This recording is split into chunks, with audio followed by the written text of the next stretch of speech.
right.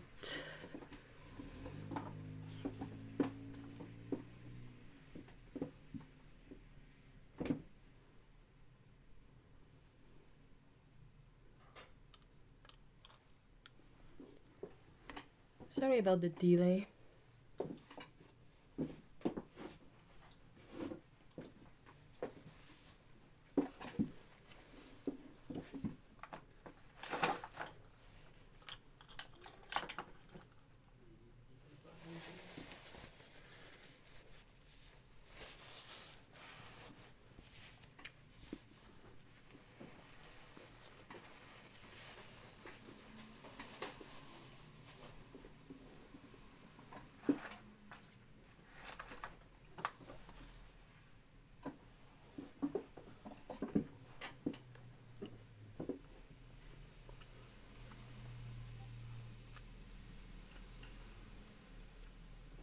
All right.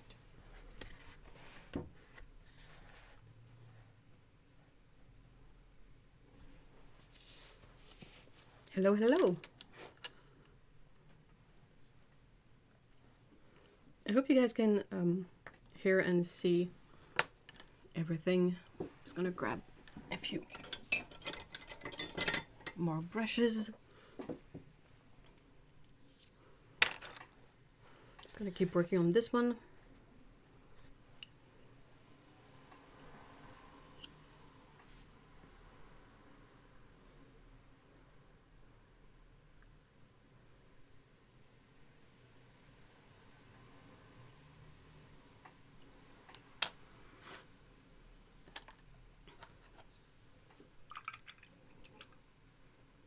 How is everyone today? How are you guys? Again, I apologize for being a bit late. Some weekends are a tiny bit more sorry, hectic than others. I hope you can hear and see. Please let me know if there's any issue. I mean, if you can't hear me, you can't really know that I asked about. Yeah, okay.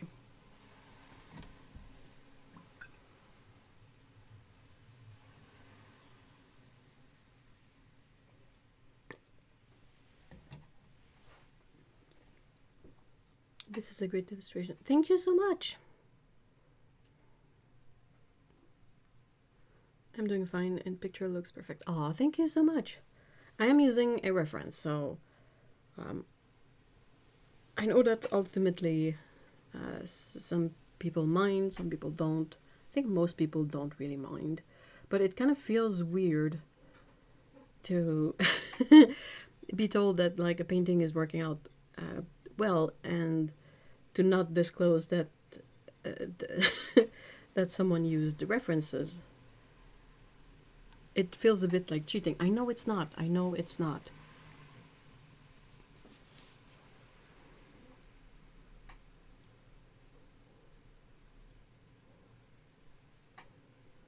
I just don't want the assumption that this kind of stuff can come out of someone's head without any help. I mean, some people might be able to do that, but I'm not one of them.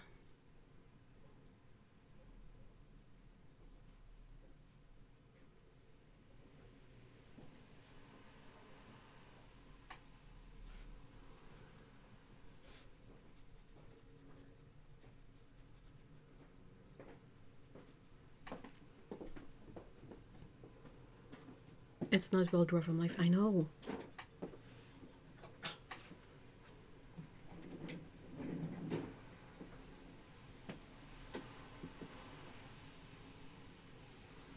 It's just a really weird mind space to be in.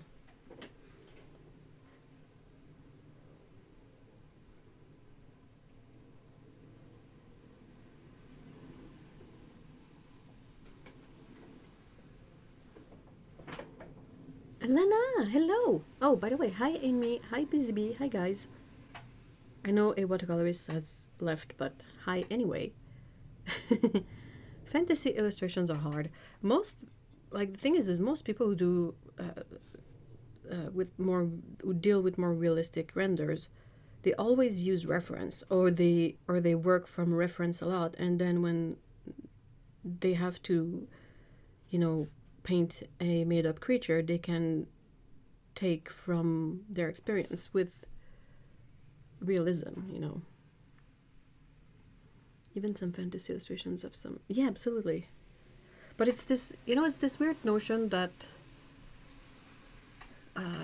even as artists, but also people who don't really do any kind of visual art like this, all we see is the final result often. So it can be really difficult to put yourself in the mindset of how someone got to this point, you know. Auntie Patience, hi. Hello, hello. Lyra, hi. Hello, guys. Sorry, I just finished eating. It's difficult. The weekends are messy. But you guys seem to be really patient with me on that, so much appreciated. Like, I remember at some point I had an uncle that was really, really into comic books, like Marvel, DC, all that. And he was showing me a book, and I must have been something like 12 or 13 at the time. And he was showing me a book about an artist. And on a specific page, he stopped and he showed me there was one frame had the pencils of a specific panel in a page, and then the other image next to it had the inks of the same panel. And they were identical, if not for the fact that one is pencils and the other is inks. And my uncle said something to the effect of like, check out how awesome this guy is. These two are identical. And at the time, I didn't quite process what he was saying or implying, and I was just like, yeah, that's actually, it is pretty much identical. And then I kept thinking about it, and I was like, oh, hold on.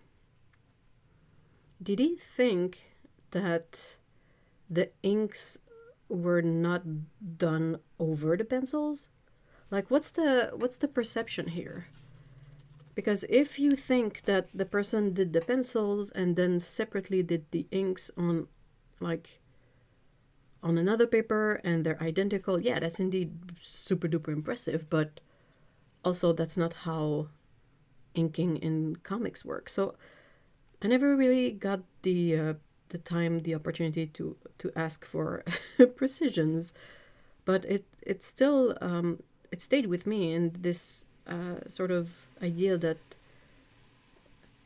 a lot of people you don't know how the sausage is made. Like, all you see is the hot dog.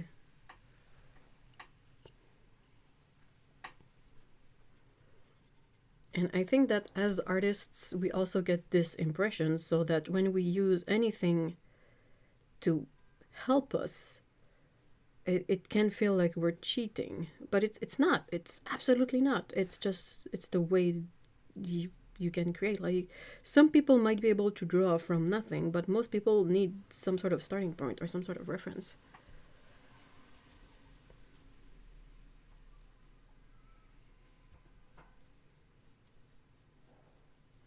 But yeah, the what's the word? For someone who's not at all knowledgeable or into learning about this process or everything, that all you see is the final result. It's a bit like in a movie when you see a character flying and you're like, oh wow, this actor can fly. And you're like, no. There's a whole special effects setup. There's ways to give this illusion, but it's not cheating to work with those ways. Like, you're trying to sell an idea ultimately. So yeah, a lot of people will see a finished painting and be like, oh wow, you did all that from your brain. And you're like, yeah, but also no, but also yeah. Hey, Ellen! Hi! Someone has summoned me, we're talking comics. Louis, hey! Hi guys! It's so nice to see everyone.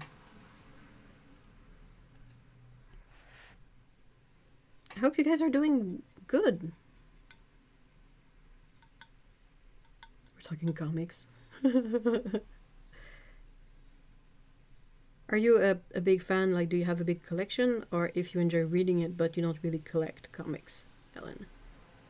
The reason why we have certain famous works of art still is simply for the fact that artists copied the masters. Yeah, absolutely, that's true. But that's sort of something that got lost over time. I don't know, I really don't know how or why we started thinking that like every piece of art has to come from the void and be like 100% of the artist's, I don't know, like soul that goes into it. It's just so weird. Hey, Wildflower, hi. Hello. I cannot draw without reference. I remember I had a cousin who could draw a motorbike. Yeah, yep, I know. I've seen artists like that, and I'm just like, how? There's an French artist, like a comic book artist, that kind of blows my mind because he can start directly with ink and start in this corner and go to this corner, like progressively drawing in ink. And he knows what he's drawing. Like, he doesn't have really to build it up or to figure out what goes in front of what. It's already all in his brain. And I that's not my brain. Absolutely not.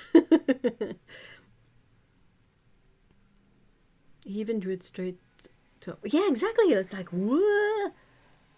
How do you do that? Kim Jung-gi, I think is his name. Sadly passed, but he was also someone who could like keep in his mind all this visual knowledge and then draw straight in inks on paper and just do the thing. And you're like, oh, I don't know how you how. Hi Laura, hi Phil. I think I saw another person come in. Doopy-doopy-doo. Buenas tardes to you as well. I wish I... Oh, you probably can. I worked at a comic shop for like 7 years. I still read a few titles regularly. Iron Man, Doctor Strange, and Hellboy. Ooh, Hellboy.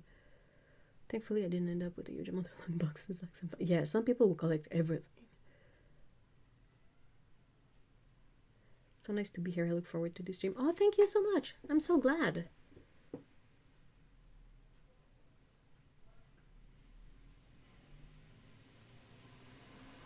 I've spoken with Colleen Doran, a well-known comic artist, a few times. What you can do just sketching away kills me. Master of freehand. Yeah, we're getting some gray weather here too.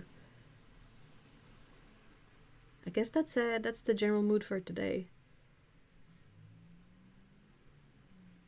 But that's the thing, right? Is like whenever you stumble upon an artist who has this incredible ability to summon up images, quote unquote, without using reference, just on the spot. Like, they've probably all studied this stuff before, but their brain is able to, you know, memorize it, which is not something my brain does. My brain is very funny.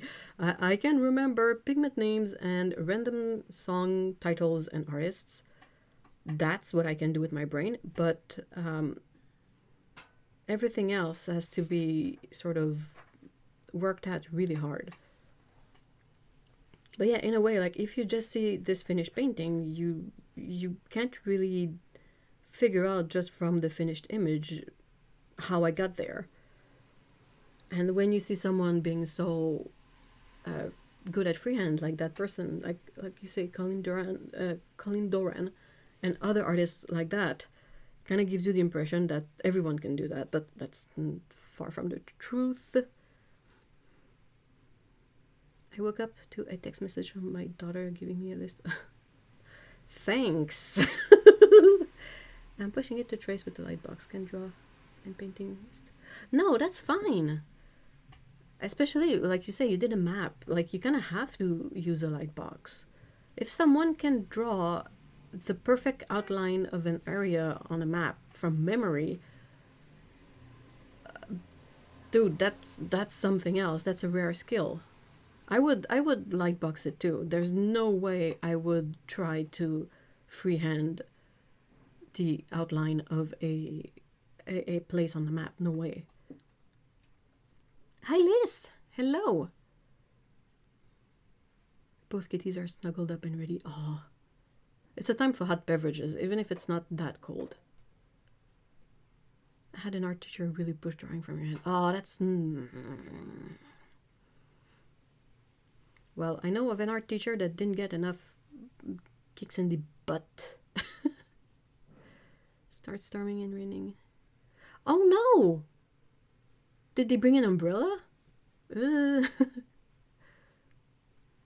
know, right? My mom is coming to visit my daughter once at birthday. She's the parent some days. So it's gonna be three generations under the same roof. That can be fun. That can be a recipe for disaster. It really depends.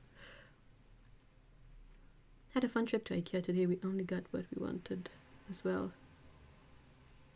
Oh, that's awesome. Did you find some really cool things? I know structure of the human body. But that's the thing, like there's really a difference between like the understanding how something works, or like I can sort of, you know how a body structure, but to figure out how a body moves or how a shoulder looks in a specific angle, not everyone can do that. Coffee for me today, second cup. Oh man, I might make myself a decaf. I can only have one caffeinated coffee and perhaps a black tea, but anything more than that is playing with fire. I always joke that I'm more of the dressman. If I can see it, I can render it. It's creating scenes in my head that is the issue. Perhaps what I got into photography. Yeah, that's fine. I mean, I think the thing is, I think that's how most people can create stuff.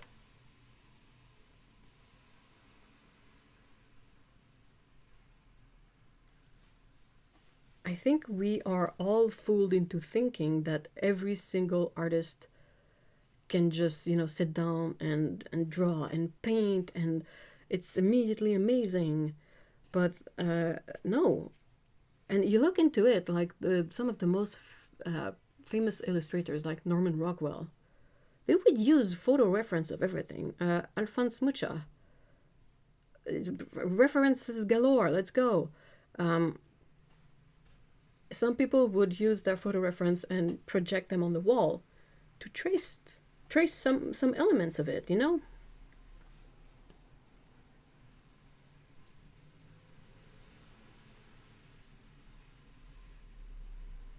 Also, a thing is it's a skill, so working at it will improve it.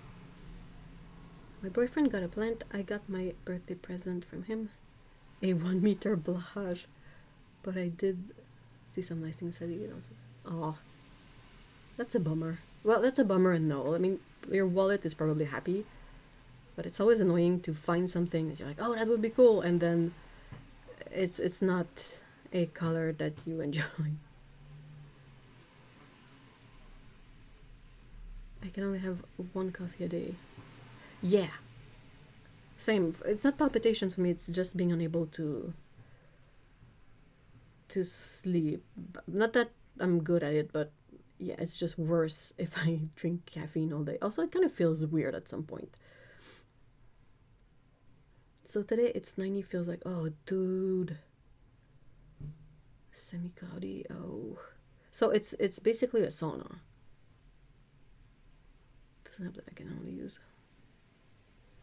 Yeah. And there is So you have desert dust too. I'd be at the beach.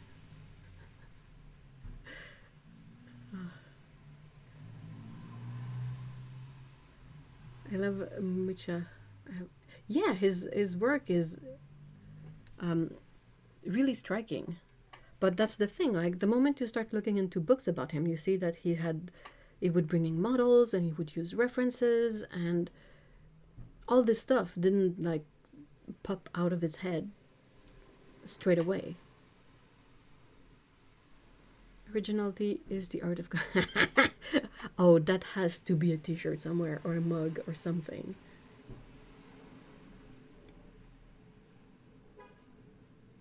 They say it's muscle memory. It is.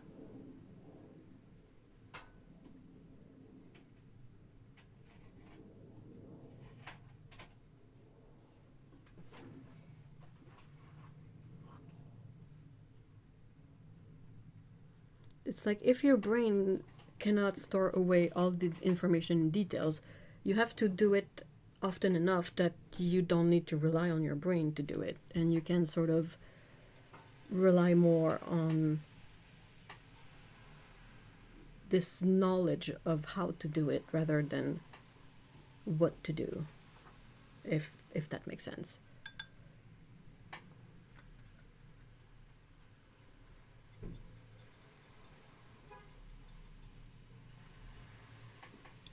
And it's like that with everything. Same kind of logic applies to, you know, creating color mixes, in my opinion. Once you mix enough colors, you can sort of guess more accurately what a color is going to look like when you eventually get to it, or how to get a specific hue with the colors that you have on hand. Like all this stuff, like you don't really have to think about it, you just know it. And sometimes it's the other way around, you really have to think about it, but you can figure it out eventually.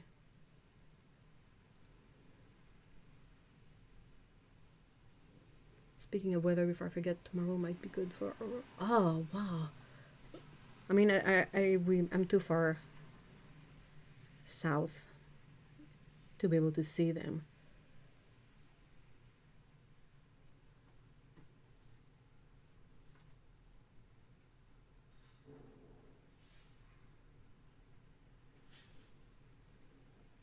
Well, to be honest, I'm like a hot lizard, except on summer.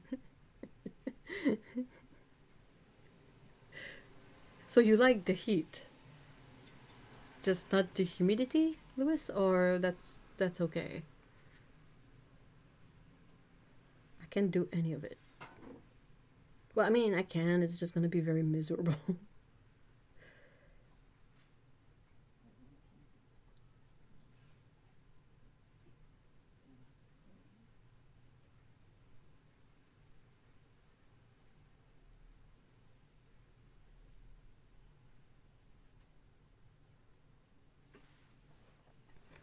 I was wondering how to paint a dragon the other day. Like, how the heck can I even come close without someone else's reference? They literally don't exist. I mean, yeah. You could maybe, like, hodgepodge a bunch of lizards together. But that's also, like, using reference. I think some people might be able to read a description and then come up with a drawing of what they've read, but again, not everyone can do that. It's really hard to do, I feel.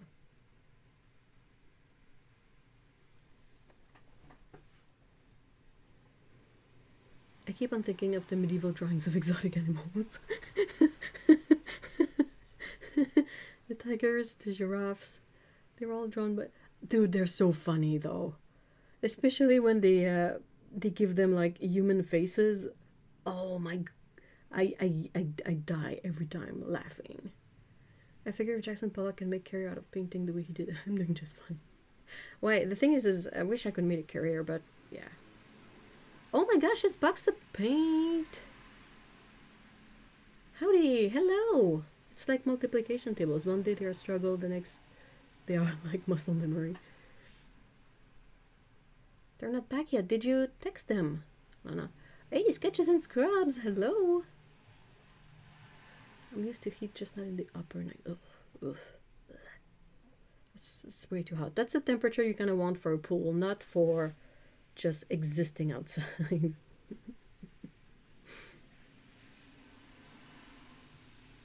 But I mean, when the pool is at 100 degrees, I don't think it's refreshing as much anymore, but still.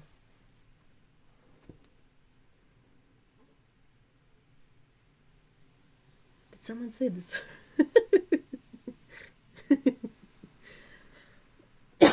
I'm sorry. I use a lot other animals. Start first lizard and then start. Yeah. I just looked up Jackson Pollock and well, it's definitely different. Yep. Until now it was not. Oh. Perhaps they had to take shelter though. If it's falling really hard. I feel old this Saturday. Aw. Well, you're amongst fellow old people here, so I guess you're in good company. There's at least a few of us that, you know, are no spring chicken, or is that the expression?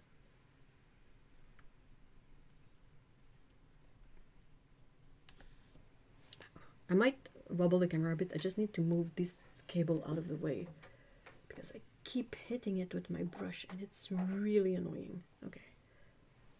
Hopefully that didn't do much. Oh. Medieval paintings are ultimate masterpieces.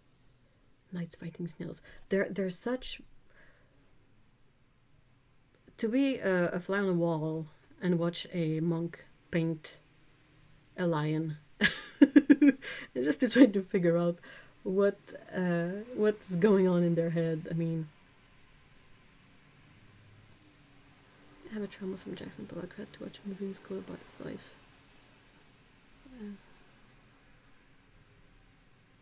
Oh, that sounds awful, Lyra.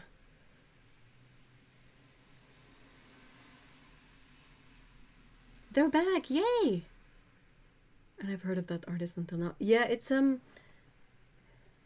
you kind of have to go through art history in a way to really get exposure to Jackson Pollock. It's a bit of a meme artist at the same time because of his technique and how you can sort of take jabs at him for the perceived effortlessness of his work, you know.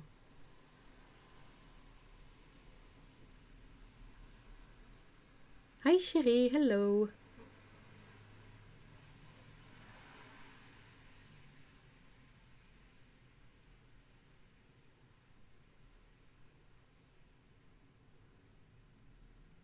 I'm driving, so...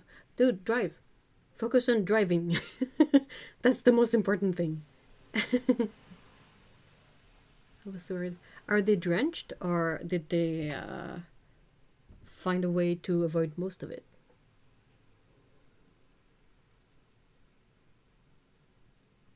Oh, thank you so much. So much. I can speak. I know words.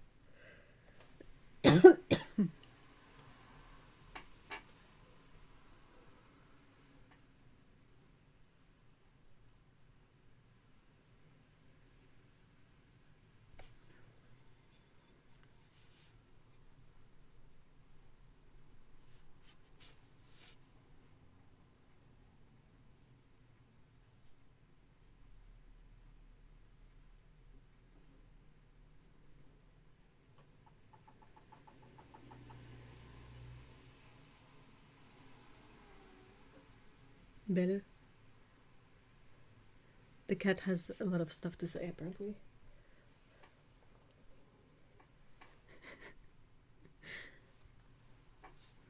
My cats are pretty... Like, they're senior cats. They're old ladies. And they make noises, and it's so funny. Like, you hear them going like old people noises. It's just so funny because it's a little ball of fur.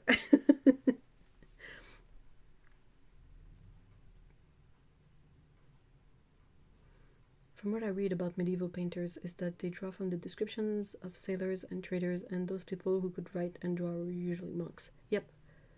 But that's why it's so funny, because like, say you describe a lion and you say they have yellow eyes. Well, the person hearing yellow eyes, perhaps all they think of is human eyes. You know, it's this kind of translation that's very extra.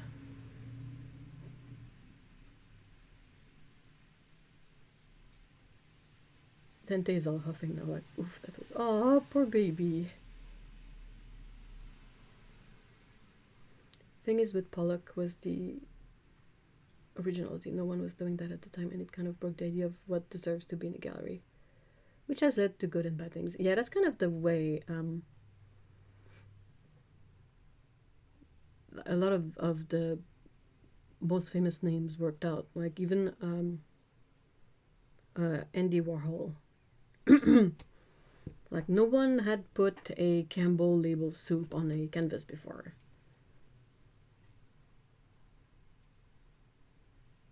They are soaked.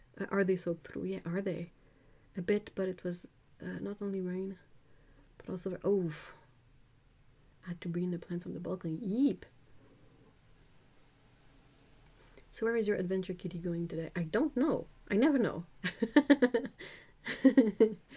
That's the thing. I don't really have a plan. I just build up an image and a situation, but I like to leave it to leave room to interpretation, because I think that's even more fun.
Replicating the art style of Jackson Pollock is a good way to manage a bunch of 17, 18-year-old teens who only do the...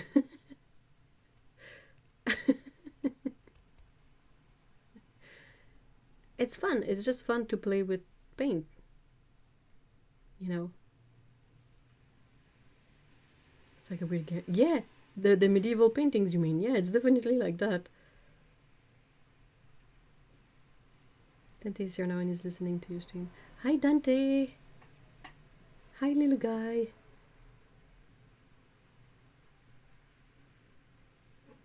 Yeah, but Pollock and Andy were... They were, but it's still the same kind of... I feel like the quote-unquote novelty factor in both of their cases had a role to play in the impact that their art had on people.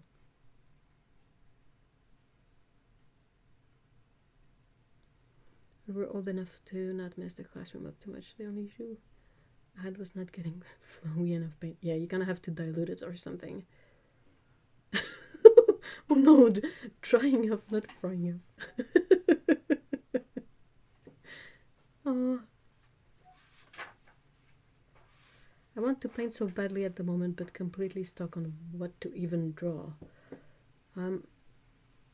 Blank pageitis is strong. There's a couple of things you can do, but sometimes even those like shortcuts are not super helpful. But there's the, you know, the method of just painting blobs and then trying to draw something out of the blobs. That can be a thing. When I try to find an idea sometimes what I will do is I will start sketching, and I will start sketching just a random cat character, and I will just try to find a pose to draw them in. And if I can find a pose to draw them in, I'm like, okay, what is this pose? What's happening? And then I can build up a scene from that element. And it's sort of less overwhelming than trying to find the whole idea right away. Agreed. To the time they were trying. Yeah, exactly.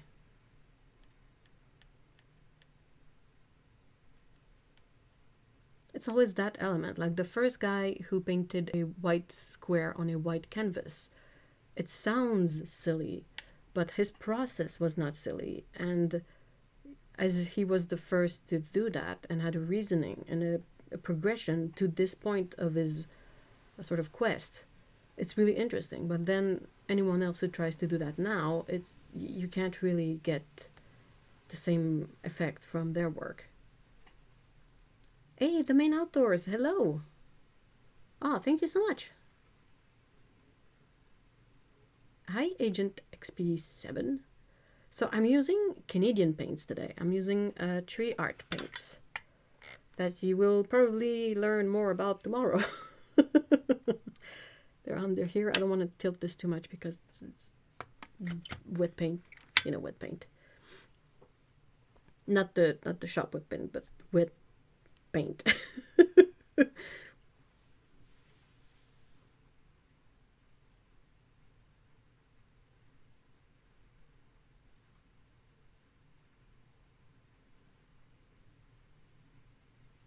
I only just realized that Venture Cat was in the picture. Yep, on a trick.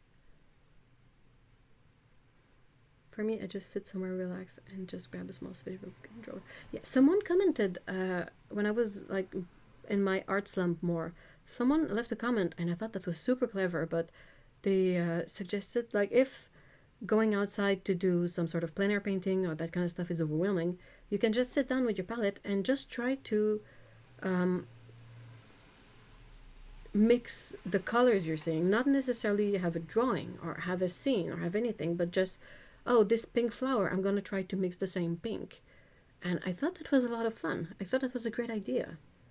Because sometimes we just want to play with the paints. We don't really want to do anything more than that.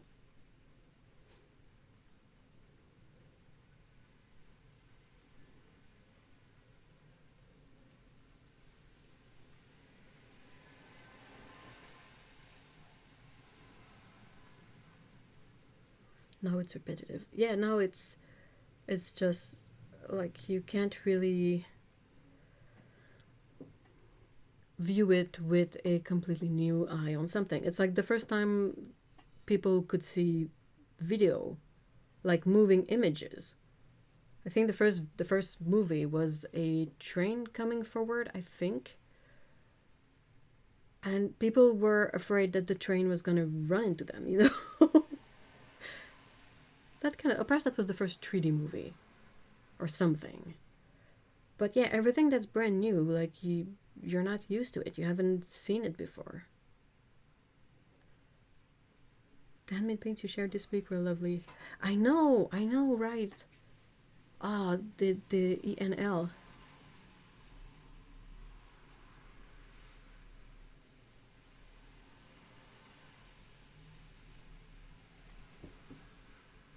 I love paints. Paints are great. Paints are great.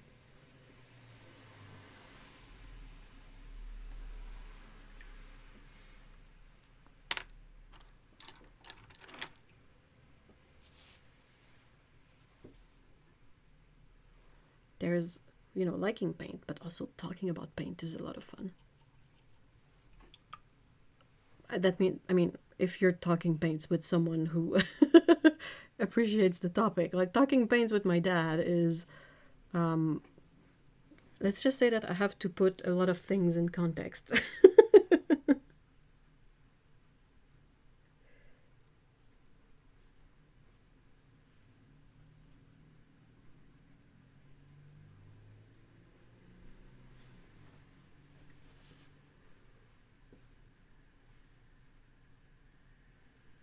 I don't want to buy another darn kind of fixative on this. But why do you want to use fixative? I feel like watercolor is unfortunately not exactly the medium you want to use fixatives for. You might have better luck with framing it with UV glass.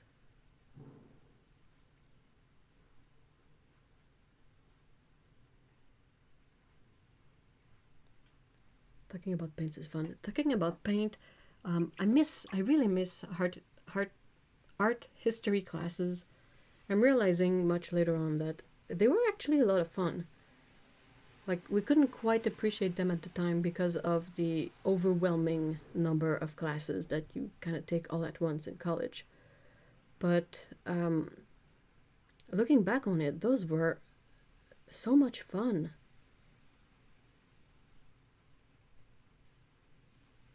And now it's kind of difficult to get the same kind of experience outside of a class, really.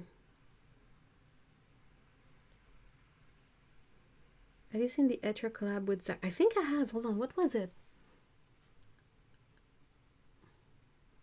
No, I saw him collab with Christy Rice. Was it? I haven't seen the Etcher one. I know he has the 3D printed box for the sort of ceramic palettes, but he's had that for a while now. I want fixative because my parents live in a sunny home in the desert in New Mexico. They don't want to frame. There's no solution then. There's really no solution. You either frame them under UV glass or you leave them as is and you try not to put them in full sun. Unless it's Dorland's wax, but if you say it doesn't block UV, it doesn't block UV, so that's not great. Okay, follow up from my whole last week. Wait, whoa, hold on. What? Full set of Winsor Newton, so all the colors? All of them? A set of marshmallow, 2 sets of Daniel Smith, 1 custom small set. Oh. 1 core granulating set, some shrinky tubes. Dude! Oh, that's so cool. All that for $120. The Winsor Newton 24 half-pan set sells for more than... Yeah, exactly! I think even, depending on what's the Daniel Smith palette you have in there, that too. He's doing the same thing but porcelain with Etcher now. Oh, hold on, I'll have to check it out because I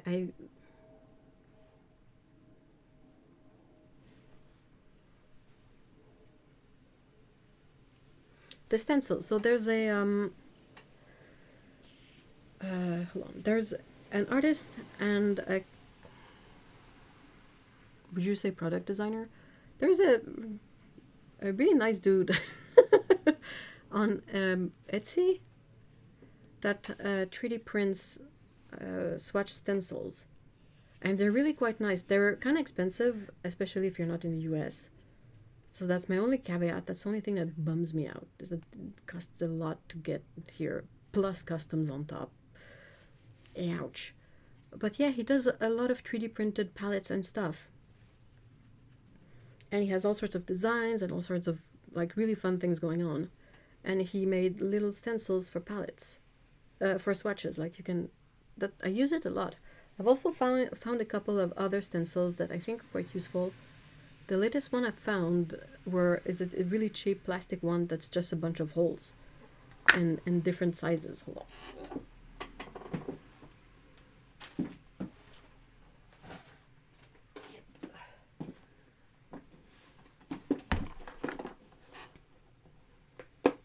Me smearing sunscreen. Oh, a full set of 24 Winsor Newton I found. Okay. Woo! I kind of lost my brain for a second.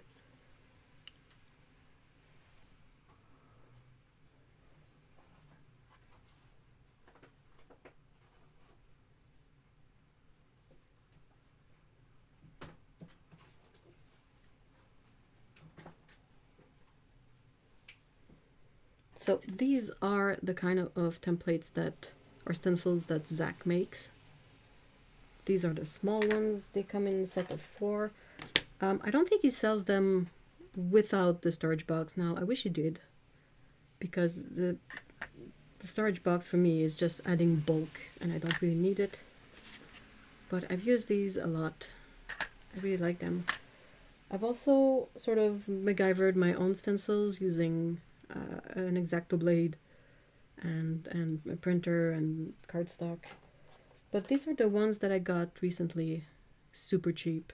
They're really flimsy, like it's just this thin plastic. But I can use these for color mixing charts or stencils, or sorry, not stencils, swatches. And this is sort of the second biggest one. There's a bunch of smaller ones. Oh no, it's the middle one. Okay, so some of them are perhaps a bit less useful, like this is kind of small. But this is a decent size, and this is the biggest one, which is also a decent size. And I think this is the smallest one, which is a bit useless. So yeah, and all of these, like there's 5 of them. They were like $1 for the 5 of them. So it doesn't have to be something fancy or expensive. You just need to keep your brain open to opportunities.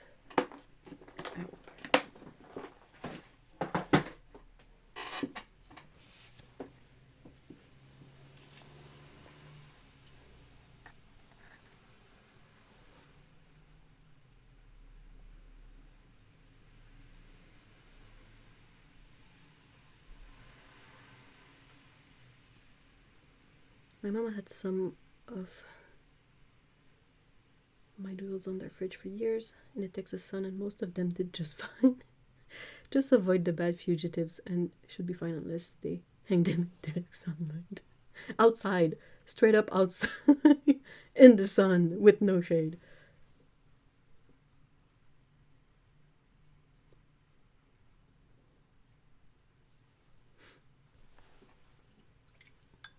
I'm gonna commit to it. I'm gonna try to paint the darker color I need for the trees. I keep building up like light little layers that don't really amount to much ultimately, and it kind of prevents me from being able to progress efficiently.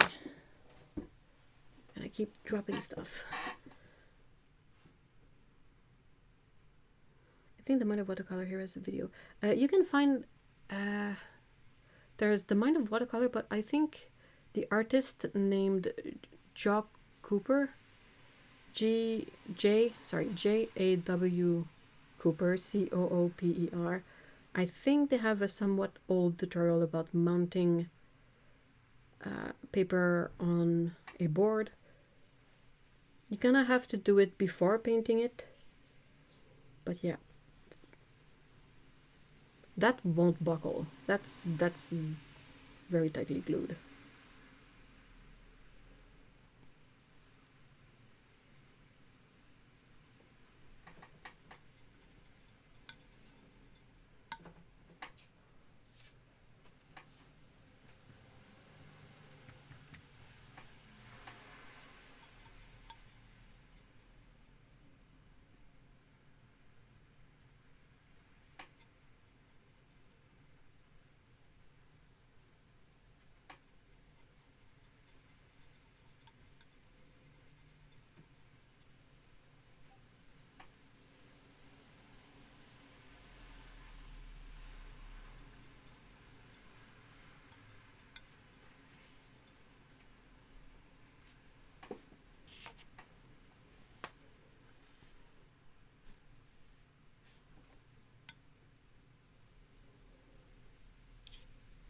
Sorry about that.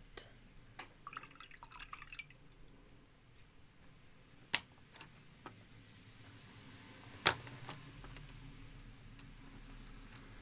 not sure which size of brush I want to use. I think I'm going to try this one. If anything, it's going to be too small.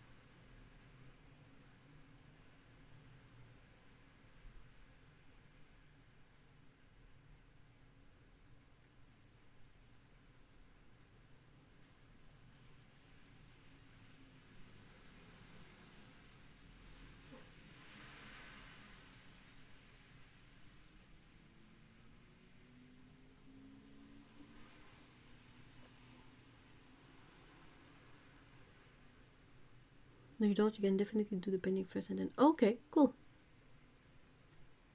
Just have to be careful to keep the painting clean. Okay, good to know. Isn't it difficult? You probably have to use some sort of protective layer on the painting if you want to fully flatten it out with some kind of brayer? Not a brayer.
Trying so hard to paint within the lines. It is so hard to do.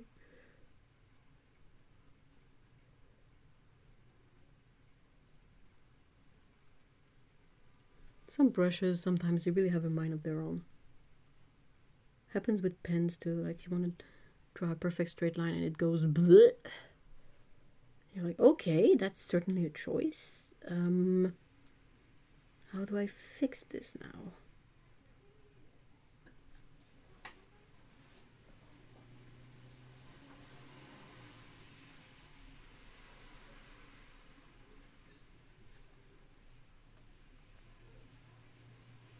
Where is Adventure Cat going? Who knows? I don't know. We'll see in the next drawing, I guess. My method is this. Flat, clean surface. Apply painting to panel using acrylic medium.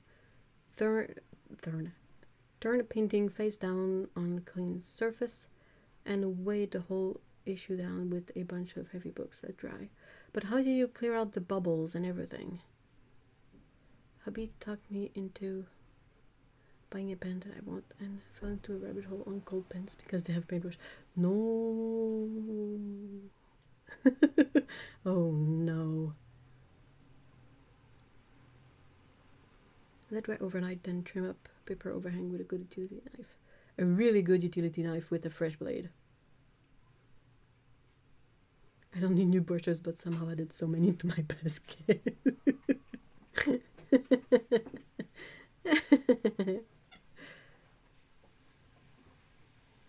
The Tom Studio, that rings a bell.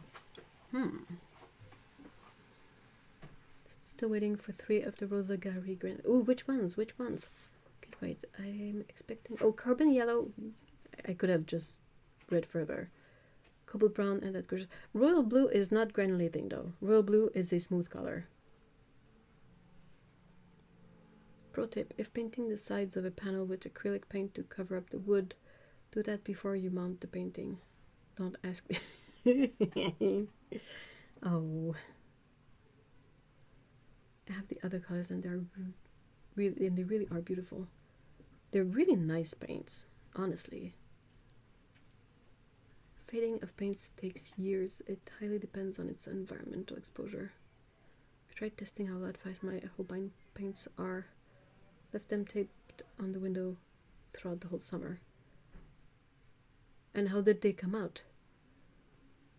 Also, yeah, let me have student paints. I think I made a video on these a really long time ago. A really, really, really long time ago.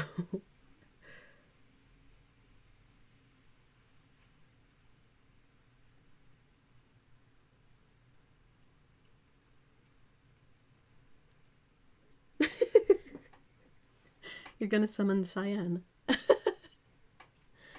Well, none of them faded. First of all, let's go Holbein.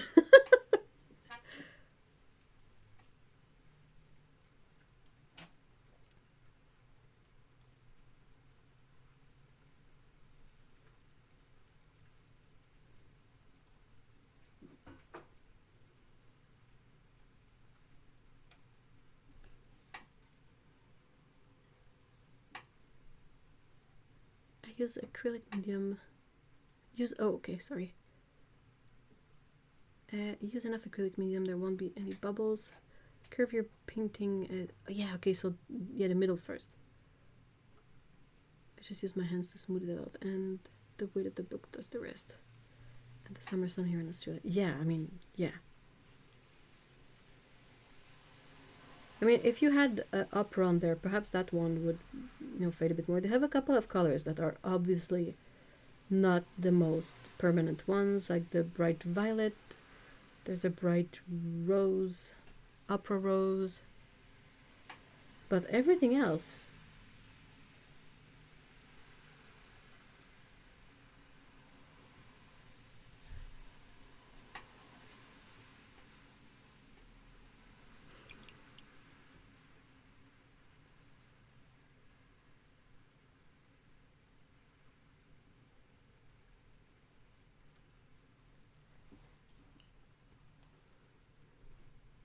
brilliant pink, yeah, brilliant pink. Did I say bright pink?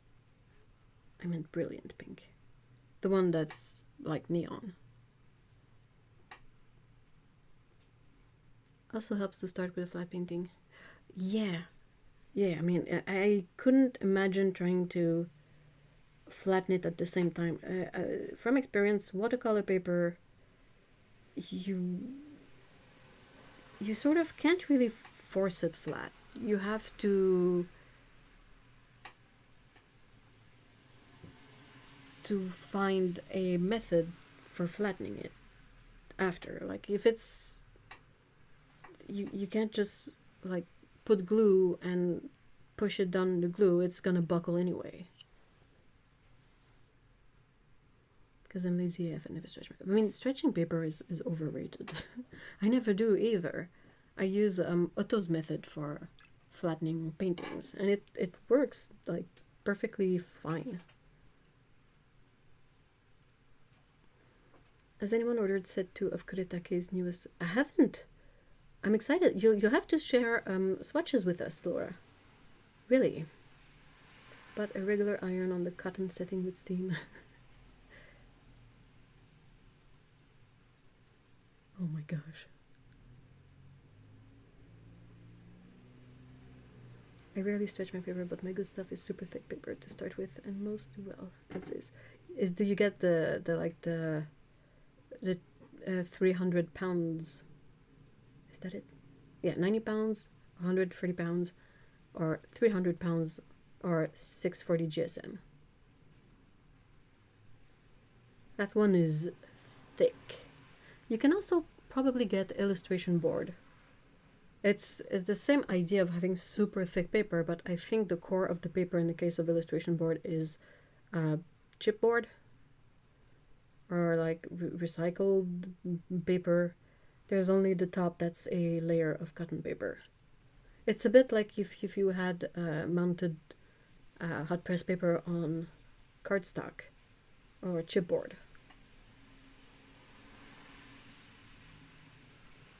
Have the first one. It was my epic. I will. They're expected on June 7th. I'll share a video. Yay! Yes, please.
Oh, I don't think Otto couldn't make it today, but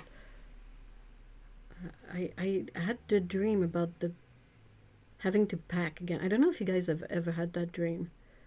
I think it tends to be a recurring one and quite a common one as well, but it's basically a setting where you're trying to pack, either to, leave somewhere. Mine is always systematically, I need to pack because my hotel stay is over and I need to pack my stuff to go home. And I can never finish packing. There's always stuff. I turn around and I see more stuff and I'm always like, why did I think it would be a good idea to bring this on this trip? Like, why? How am I going to fit all of that into my bags? Where am I going to put this? How is it going to fit? And then you turn around and even more stuff. And you're like, wow, even more stuff. What am I supposed to do with this? Where am I going to put it? And you're like, I'm running out of time. I need to pack this stuff. I'm never going to be able to get in time. It's basically that's the whole dream. And it's not a very fun one. I got Waterford and Arches in super thick, but the ash texture makes your teeth hurt. Oh, that's weird.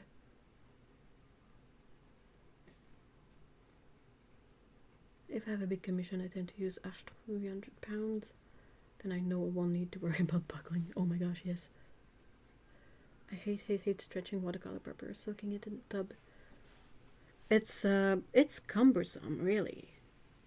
Like, you need a clean space big enough to soak your paper, and then you need to fight with it to get it on the board, and then depending on how you attach it to the board, stupid freaking gum tape is pain in the butt. And then you have to let it dry completely before you can use it. And you can't really use it either to, like with a light box, to transfer stuff. You either have to transfer it before, but then there's a risk it's gonna get a bit warped after stretching. So if you're doing something that's really like accurate, like a portrait or something, it might be wonky. So you either have to project it or draw it on the paper after it's been. It's just it takes the fun away from painting. Really, I don't know how people do it. Alia Rose, hey, hi, by the way, hello. I'm doing the same thing so repeatedly that I complain in dreams to the dream extras that I Oh no. That's bad when that happens. Oh my gosh. For mine, I don't talk to the dream extras, but there's always someone there to judge me. And I'm always like, I don't know why I did this. I'm so sorry. And it's always stupid stuff. Like sometimes I brought an actual dresser with me, like the furniture. And I'm like, why? Why did I thought it would be a good idea to bring furniture along? What the heck? That's my living nightmare when I go home. Oh no. More than once we've had to buy another suitcase in regards to making teeth. It's hard to explain, but it's like this little chalkboard. Yeah. It's amazing paper. It feels icky. I know what you mean. It's just, it's kind of like cutting through styrofoam, or like, for me, it's if I have to pull styrofoam out of a box, that's when I get that kind of like feeling of extreme discomfort. I just want to paint, no hassle. Yeah, basically.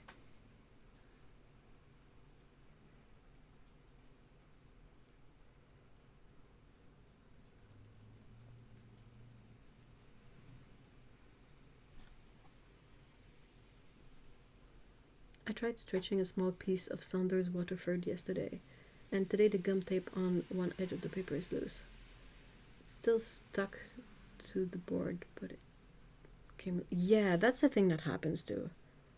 I don't have enough experience to be able to offer advice, but it's something that I've had happen to, and I just, got mad at it. I don't have a better... experience than that, just being angry at the Stupid gum tape. You're in Scotland, Auntie Patience, right? I gotta send you the link to Ken Bromley's paper stretcher. You could probably get it without too much of a, you know, a inflated price and probably no customs. But that one I quite like. You still need to be a bit more prepared, and you again cannot really use it with a light box. It's kind of more complex, but it's the easiest one to set up, and it doesn't require working with the dreadful gum tape. I just assume I didn't have enough water on the tape. First time I've tried it. May well be the... It's either did you have enough water?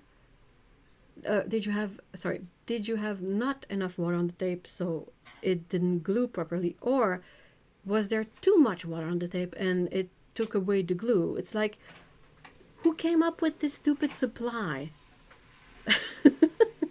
Stupid freaking tape.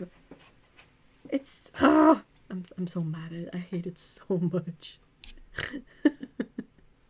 No love lost between the stupid gum tape and me.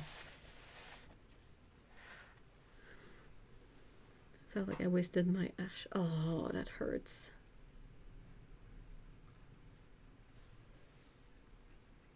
I recently learned that the gum tape and envelopes are made sticky with gum arabic because it is edible. Yeah, I'm glad. I'm glad it is. Imagine if they had any kind of stronger stuff there. If you have to send out like holiday cards and you have to lick all the envelopes and then you start feeling woozy.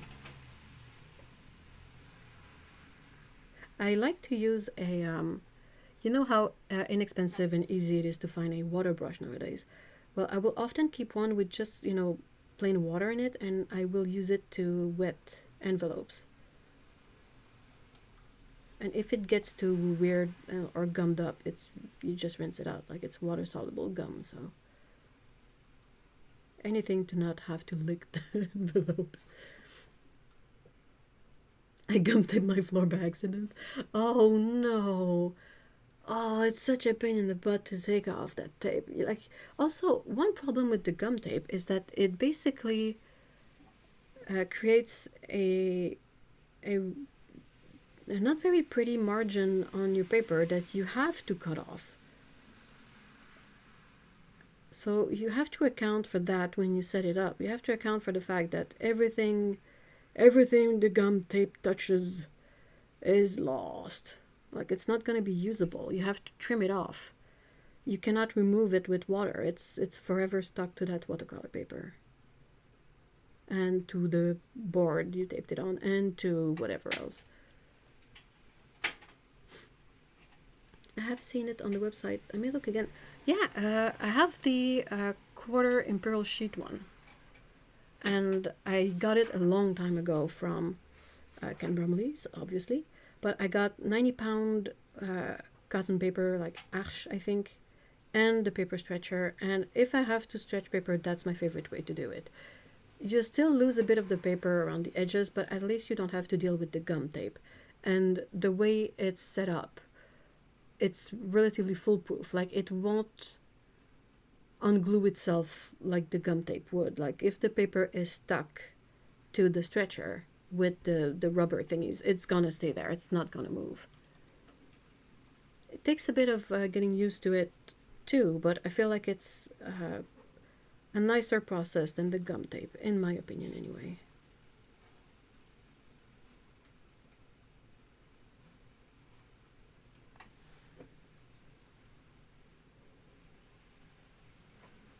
When you're done and start to pull the tape off and you have all the seepage, so I have to just use duct tape. You use duct tape to stretch your paper? Oh, Sassy Britches and Nicole, hi guys. Hello. Turns out I don't like water brushes. I'm going to try putting granulating medium in one. I've never tried a medium before. Oh, interesting. Like I said, you could keep it with water just to wet envelopes or stamps. Though most stamps are like stickers now, really. If you have water brushes and don't get along, you can also make a nice puddle of color with not tap water and fill the brush. You would have to get one that is not too pigment heavy, right? Like, do you think if your mix is I don't know, cobalt based, it would plug up the water brush, wouldn't it?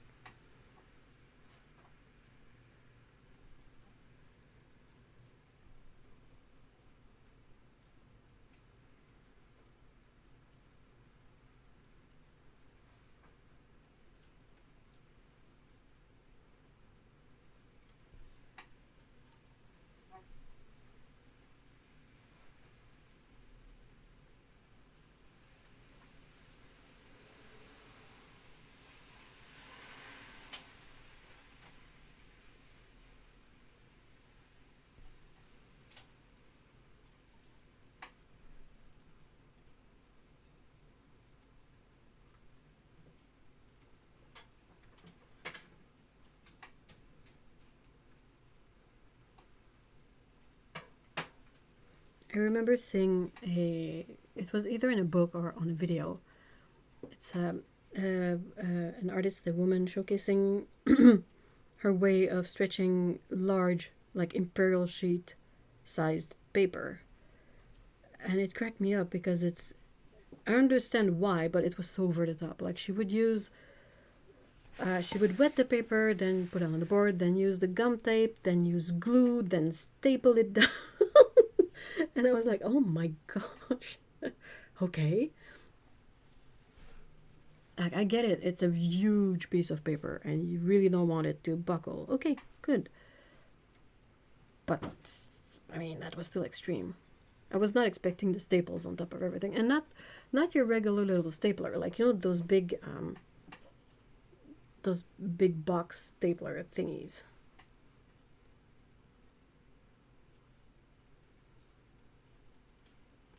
I got some 3M micropore tape after watching one of Otto's video. I've put it around the edge of my map today. Oh, that's a good idea. I hope it works out well. Did you try it on a little bit of the paper first? I'm swatching all the metallic paints I just made so I can do my own. Ooh, interesting.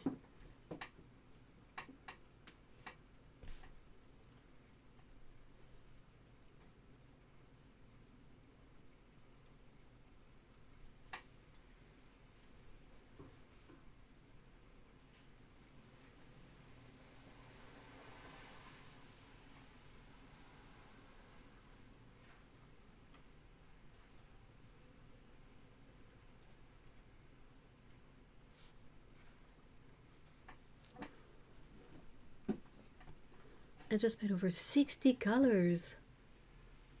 Whoa. How did you get the micas for them?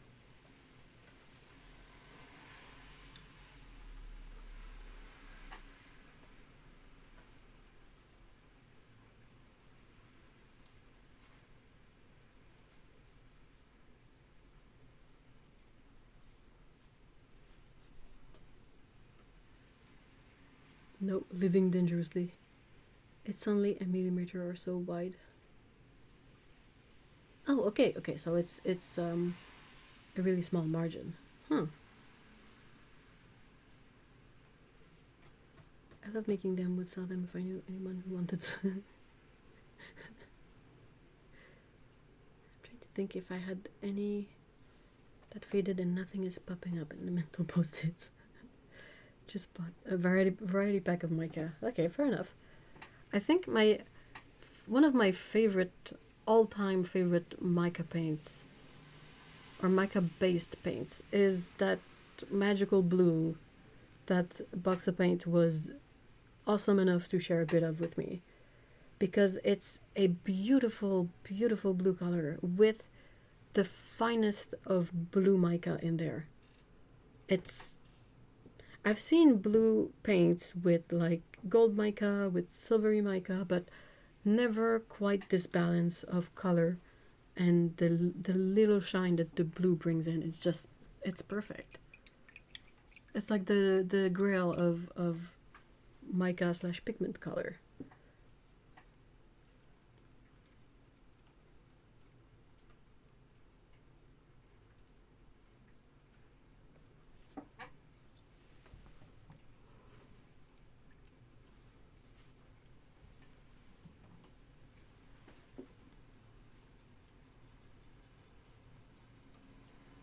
It's cheaper by far to make your own sparkly paints, absolutely. And you don't really need a muller for most mica paints. You don't really need to mold them. You just need to mix them really well. Make sure there's no lumps in it, but they don't require like the big grinding action of the muller.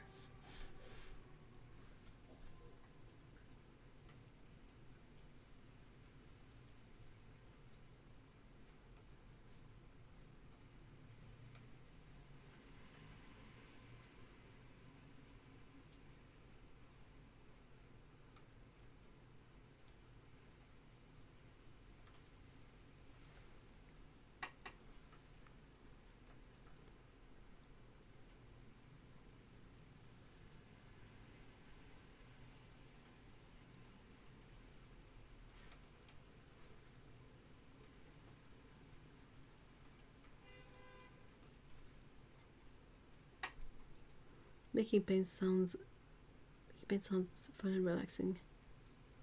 Like cooking, but prettier. Just don't eat the paints. It's a lot of fun, I would say, until you get to the annoying pigments.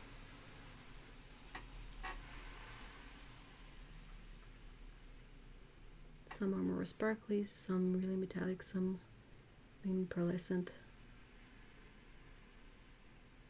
Preparing the slab is one of the worst experiences, and then the other one is trying to figure out why a painting is not pigment is not collaborating. I think if I decided I wanted to make paints again, I would really think about it in the sense of what am I gonna make, and do I really want to have some of the pigments that are a pain in the butt in there? And the answer would probably be no. So it might end up, you know, being mica. Because there's so much, they're more relaxing to do. They're not as troublesome. I bet pan pastel would make great watercolor paint a bit expensive, yeah. And that's a bit of an issue though with those kind of powders that are perhaps not intended to be made into paints, like makeup. I've seen quite a few people make paint with, you know, the loose powder makeup. And it's fine, but sometimes there's added stuff into the makeup that might, you know, make for annoying features in the paint, depending. Or a weird texture in the paint, something like that. So I would really try to stick with the sort of raw ingredient, like the cosmetic mica itself, not the final result of the, you know, makeup powder, but the mica component of the makeup. If you can get that wholesale, that would be really interesting.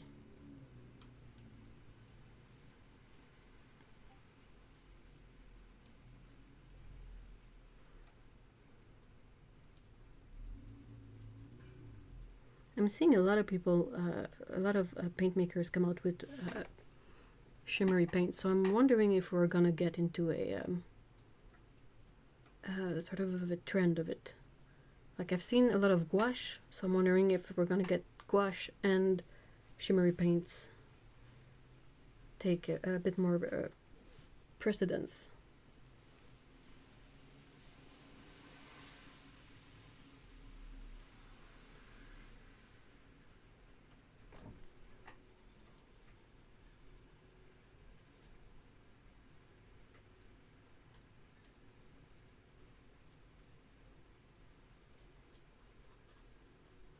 I haven't really tried pan pastel. I don't know how they behave with water. I know that just looking at them stresses me out. Definitely not for me, but I really wonder. I've seen people do some beautiful things with them, and I admired their bravery for going for such a powdery, dusty medium.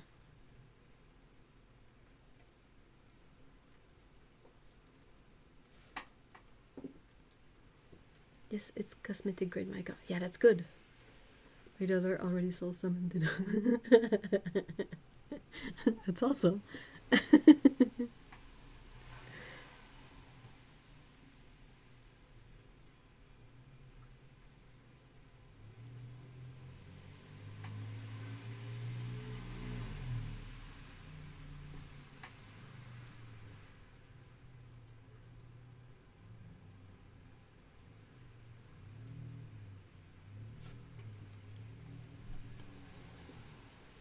I used shimmery color shifting paints when I was into watercolor lettering. Ooh, yeah. Oh, those look really good. On black paper, yeah. I feel like it's one of the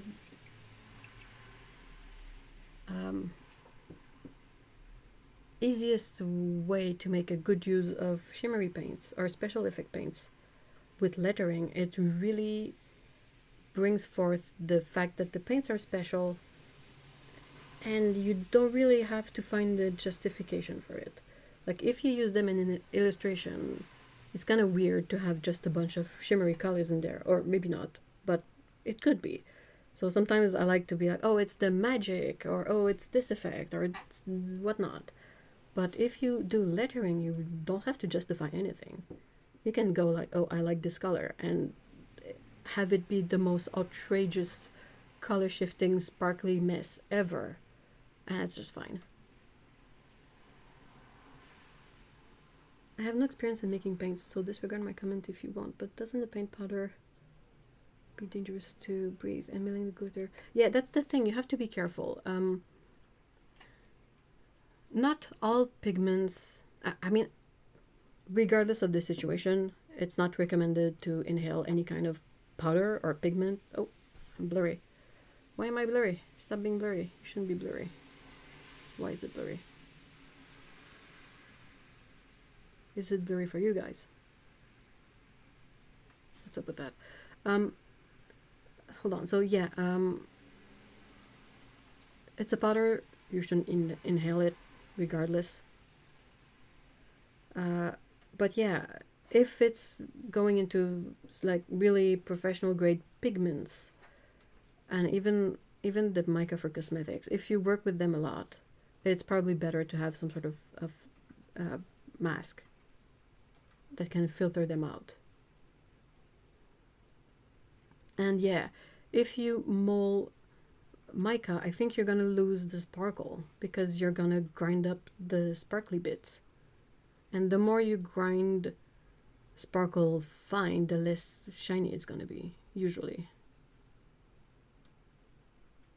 Okay, it focused back on. What was that all about? I don't like that. Sorry. Also bought edible gum arabic and mixed it myself. Yeah.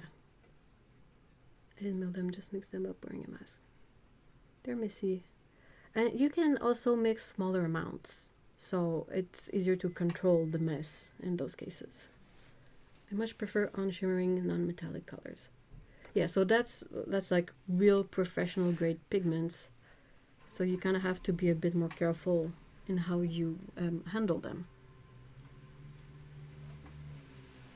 And eventually how you dispose of them and all that stuff. So it's a big undertaking. It might not look like much, but if you move to more professional grade pigments and all that, it gets to be more complicated, really.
pastel is mostly pigment with a little bit of binder to help compress the pigment together.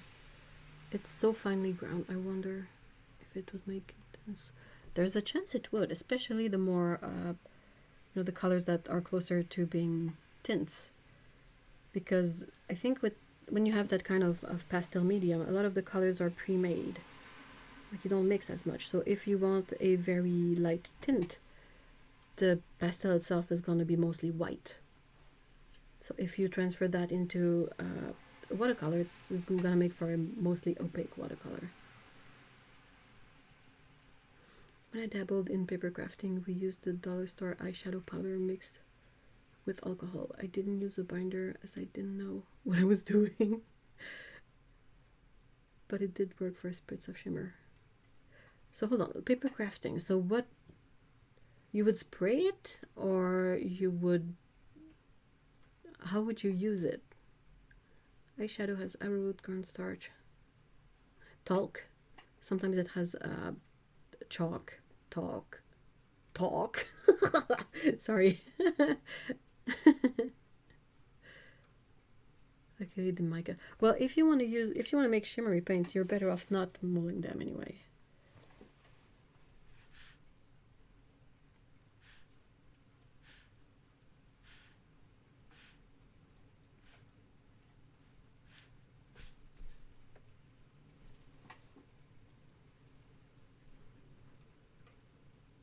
It is a contained mess. Oh, not always. I mean, find me a paint maker that doesn't have an awful mess story. From tripping into freshly poured pans to, you know, knocking something off a table somewhere to powder having a mind of its own. I mean, pigment, you know. Yes, spray it on the mulberry pepper flower. Ooh. Yeah, for mica powder, you can do it just with palette knives, which is a lot of fun, and it is actually relaxing.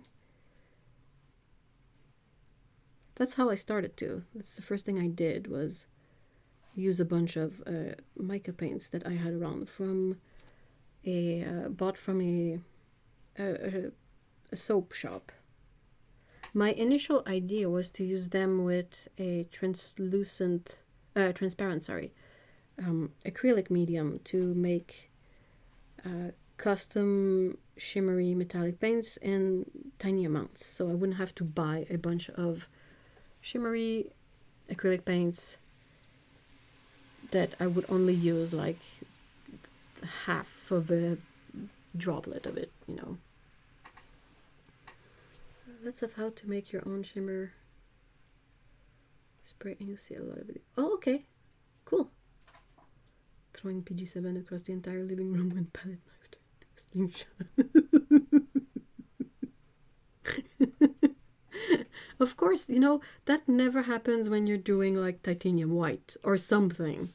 Always has to be the PB15 column 3 of this word, the phthalo blue or the phthalo greens.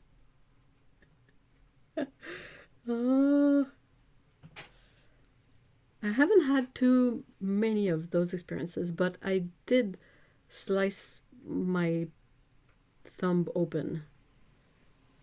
Something not good on a palette knife, because that's the thing that I had not really sort of thought about it this way.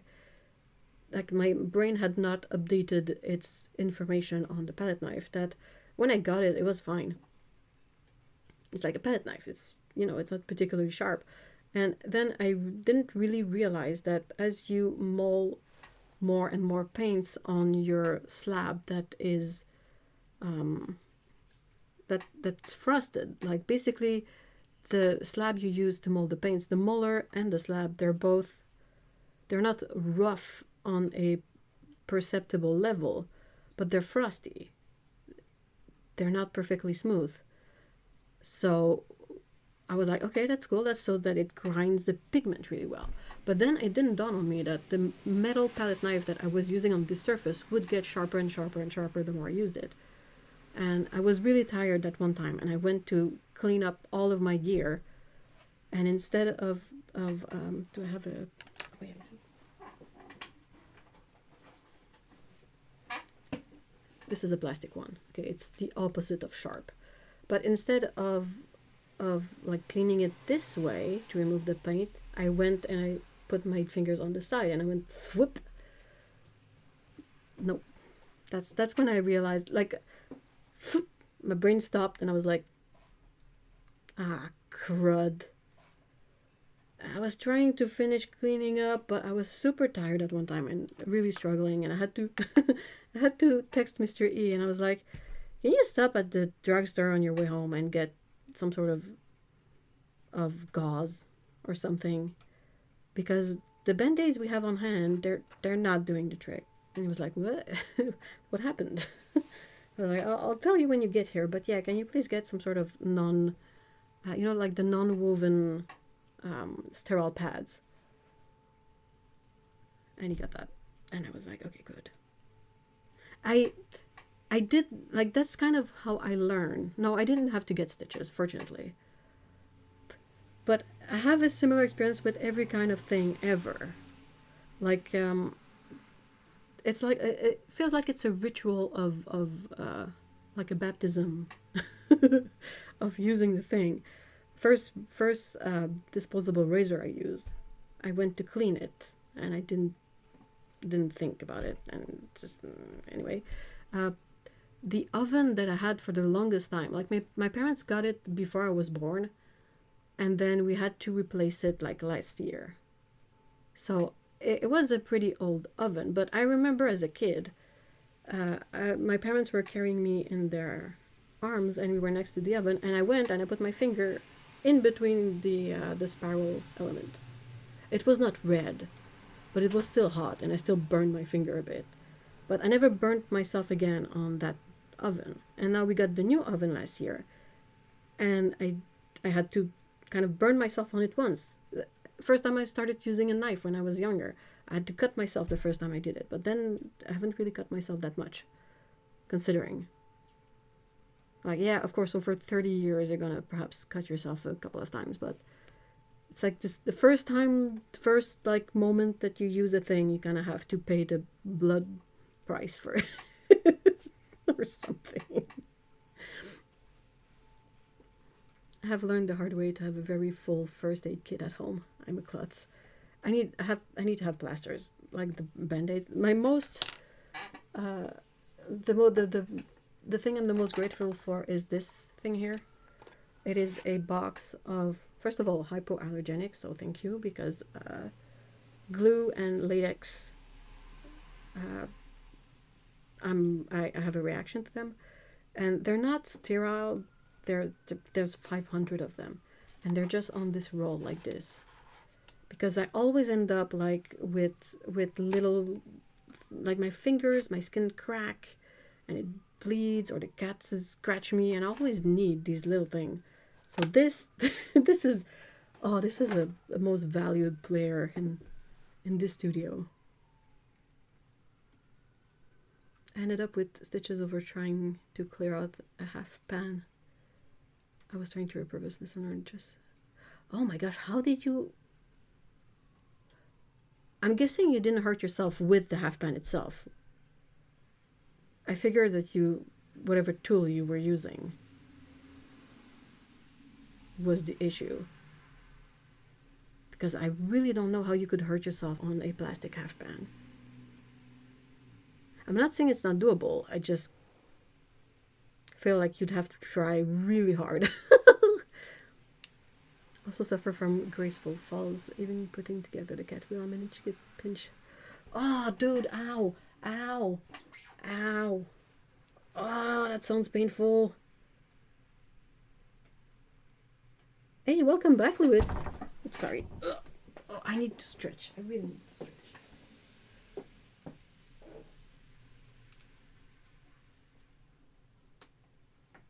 Oh, yep. That's better. A couple of things cracked.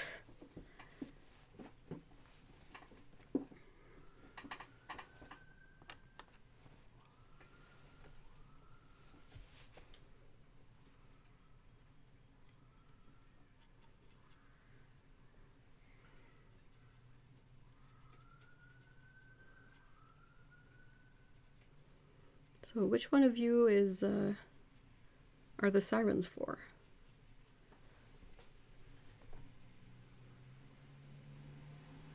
It was worth it for me, absolutely. She is so cute. I hope she takes a genuine liking to it and keeps like going back. Because with cats, you never really know. They're very temperamental. Like, something will be the best thing ever for a random number of days, and then it's gonna stop existing in their mind. I cut myself twice yesterday at work. First on the... Oh, dude. Then switch to scissors. Oh my gosh, Nicole. Are you okay? That's a lot. On the same hand. No, with the thing I was trying... Okay. Whew. I wanted to preserve the paint in the pan rather than just using water to dissolve it. Like stepping on a Lego piece then. But I mean, a Lego piece hurts a lot. But it could, but I haven't memory of one breaking open.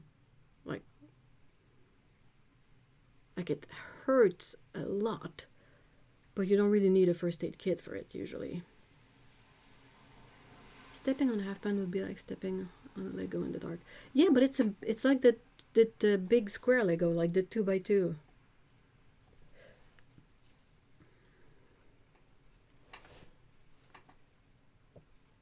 She's used it almost every single day. Bear still.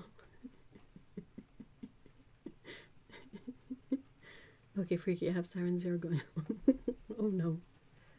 Oh, it does. Bear. Oh. Oh. I was at least glad to have found the missing half.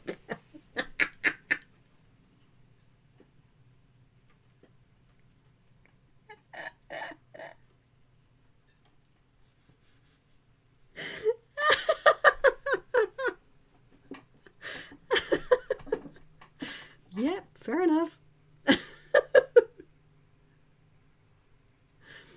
British plugs are so much evil because they're huge and they... Oh no, no. Oh, that's evil. There's such a long list of things. Actually, it might be a shorter list to figure out what things are fine to step on barefoot. Like, oh, walking in grass. That one is fine.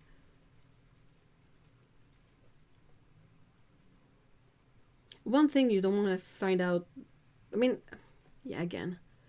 It's like, you're happy you found it because it was lost, but losing needles in carpet... You kind of need a magnet nearby. Hey, Dominic, hi.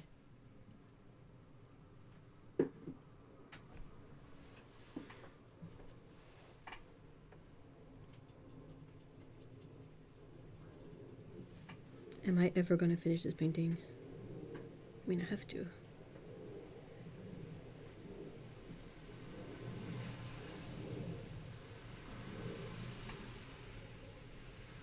Should be mostly done, I think. Not that there's nothing I could perhaps add to it.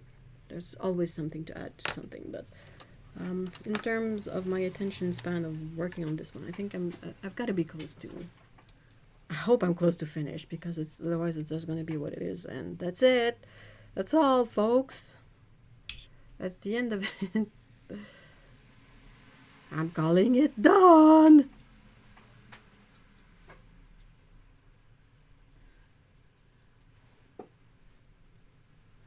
I don't really have an issue with overworking paintings usually. I get just too fed up with them before I get to the overworking stage most of the time. Not always, but most of the time.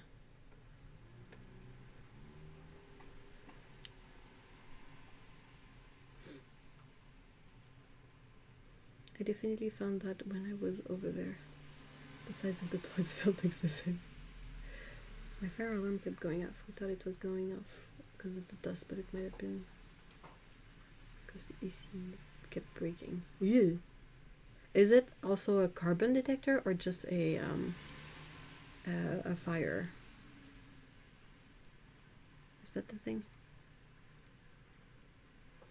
Your key plugs are a pain, literally, to unplug. Oh. I struggle when the color painting done and then I overwork it and regret. Oh, yeah, that sucks. That really sucks. Perhaps the only advantage of being sort of having a shorter focus is that, yeah, whenever I get to a specific point, even if my reference is a lot more elaborate and a lot more like has so much more going on, I eventually always reach a point where I kind of look at it and I'm like, I can't see it anymore. And I'm like, okay, well, if I can't see it, if I can't really look at my painting and be like, oh, I need to do this, I need to do this. If I look at it and all I see is colors, I'm done. That's it.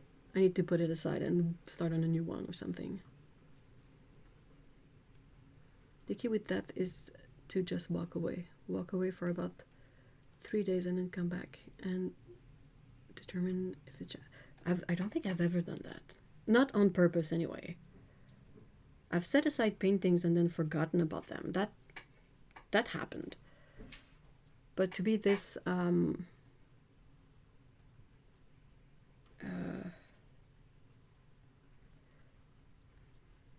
calculated with it, I don't think I've ever done that. I'm really more of a done and gone kind of person, and let's do the next one and let's try something different if that didn't work for the first one.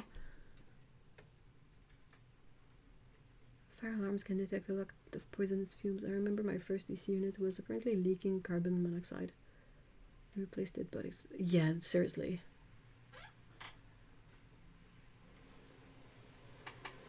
Or sometimes you just overcook your food and then the fire alarm starts blaring and gives everyone a bit of a scare.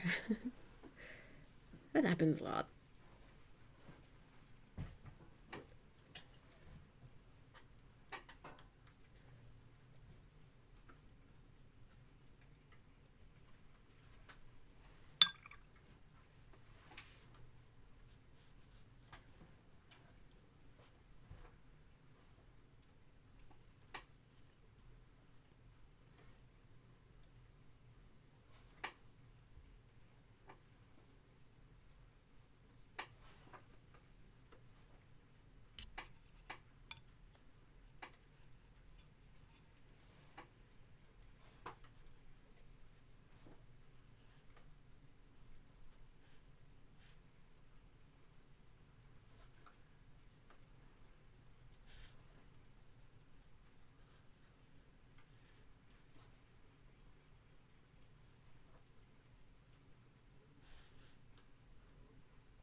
ADHD painting, set it aside and it's gone forever.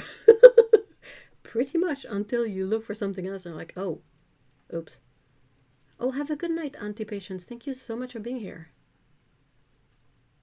And see ya on the Discord. And I try to finish what I want to paint in one sitting. I have a hard time picking. That's a bit difficult to do with watercolor because sometimes you have to let paint dry. You just have to. You're gonna be so much more angry at yourself if you don't step away to let the paint dry. And you try to keep working on wet paint anyway. It just doesn't work sometimes. I do when I'm working on something. Yeah, okay, yeah, fair. For commissioned work, I can sort of see it more because you want to make sure that everything is as good as possible.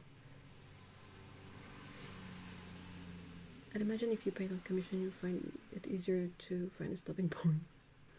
Start then stop so you can work on the next one. Yeah, that's too. That's something too. You're like, oh, Well, okay, this is done. Next one.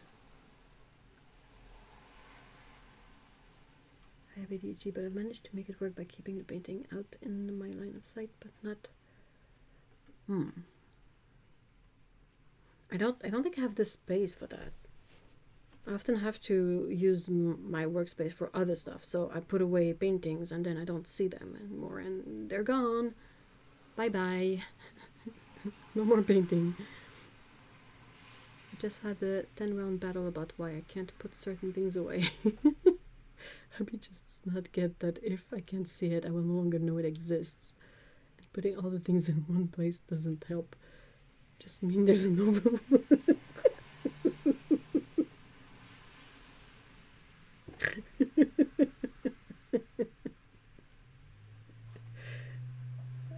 First time. Yeah, since I switched to the main channel, the previous channel. Okay, so perhaps for a bit of context, previously I would do live streams on a separate channel because it went back to before YouTube figured out how to manage live streams and regular videos on one channel. If I had my live streams on the main channel back then, they would tank the algorithm for me. And it's not my main focus, but I still try not to tank the algorithm on purpose, you know. So I did a separate channel so I could host the super long videos that 3 people would watch as a VOD back then, on a separate place. But that channel never got monetized because it stayed tiny. And now, since it's easier to have everything in the same place, and YouTube finally figured out how to sort of evaluate them as separate kinds of videos, I can have the live stream all in one place. But that also means that there's more ads. I get the ads too. Like I keep the stream open on my on a screen so that I can make sure everything is, you know, working or something. And I get the ads too, and it always cracks me up because I'm like, oh.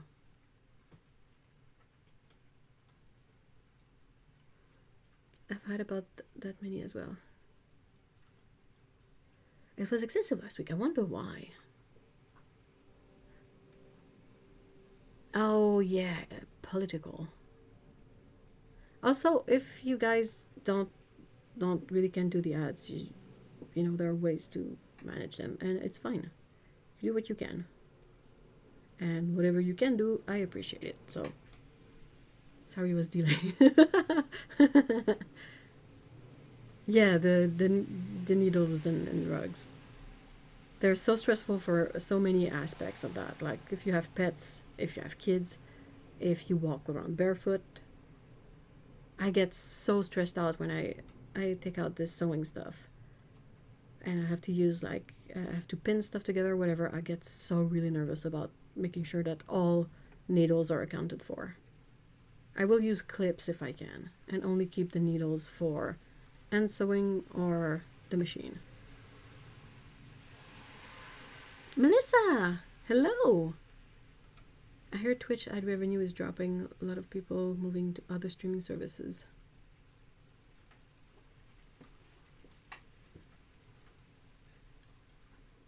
I'm thinking about it because I don't have a lot of experience with Twitch.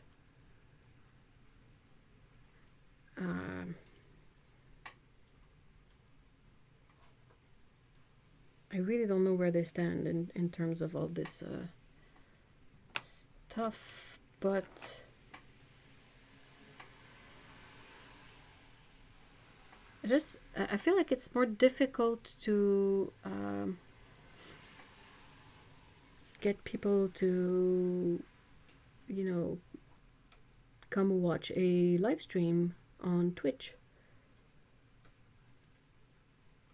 I feel like it's a bit more difficult than it is on YouTube. YouTube, you really just have to open up the link and that's the end of it. But then again, Twitch, I guess, had other advantages that YouTube doesn't have.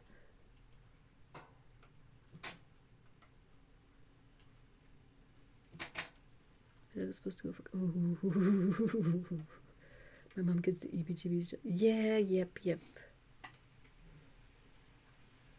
I mean, I can get the EBGBs. Not sure, but I had one every. Oh, whoa. Oh, I really appreciate it, Ellen.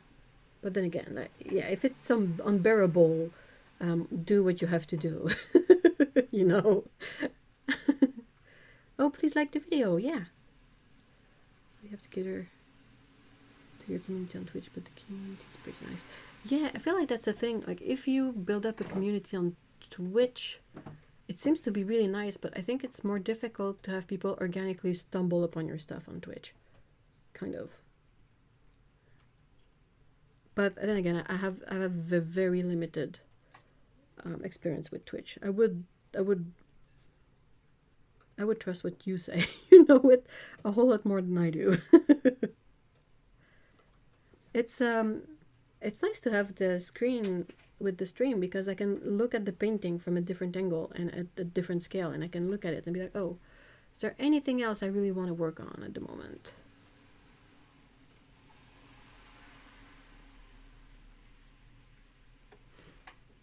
So that's also a helpful way to work with things. But I think that for the sake of what I need this painting for, I feel like I'm almost done with it. There's nothing really that strikes me as stuff that I have to fix. And I'm reaching the limits of my focus with it. So I'm thinking it's going to be put into the done folder soon.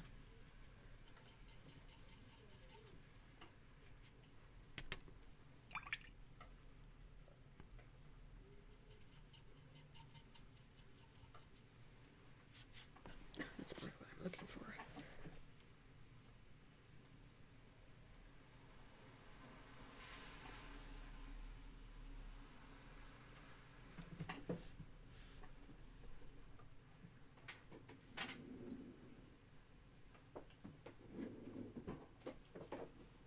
Unless that person is a bot that spams nonsense.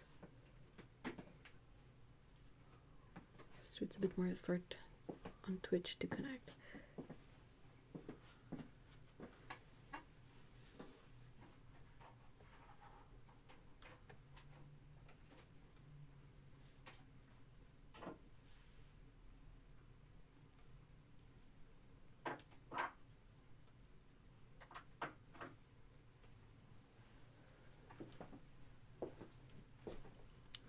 I'd imagine you could adjust the camera settings so you can view the painting other ways. Yeah, I could. I could if I wanted to, but since I'm watching the stream, that's what you guys would see too if I did that. But yeah, if I was just doing it for myself, there's definitely a way I could set up the streaming software to just like use the camera to see the image in different ways. Like you could have it in grayscale if you want to work on values, flip it.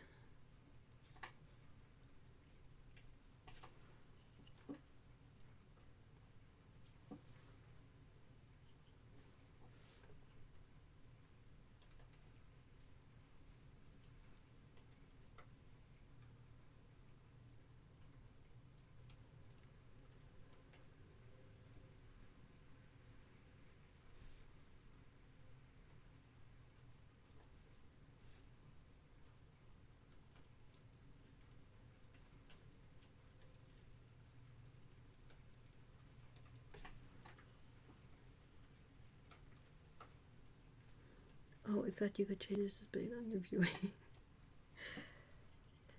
Maybe there's a way to do it. I'm not that savvy with this stuff.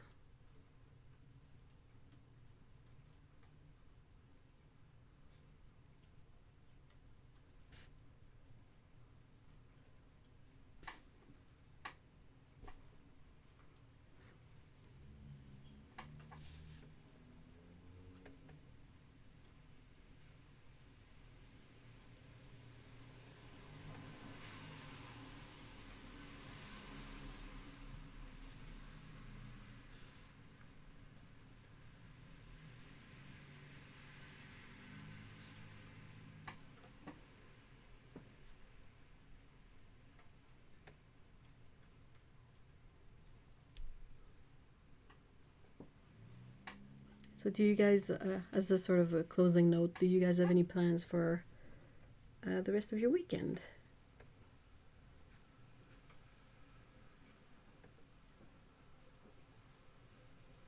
I am gonna be working on a video. And then I don't know.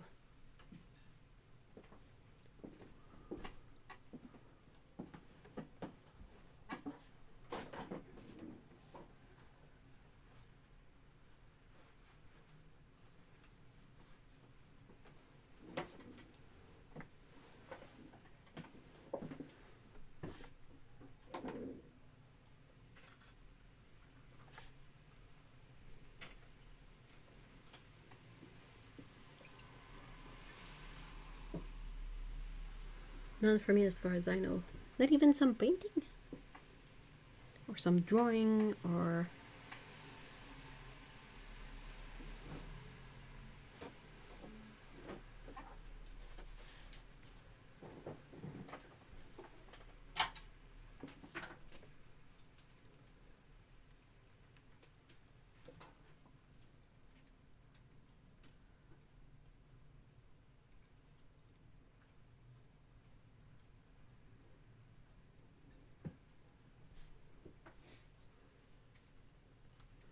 I have to be still for the next few days. Did you mention why? Trying to art and play a cute game. That's cool. That's good though. Those are fun things. This unit has been the focus lately. Once it breaks down. Yeah. I worked until oof. Get up to pull some. Oh,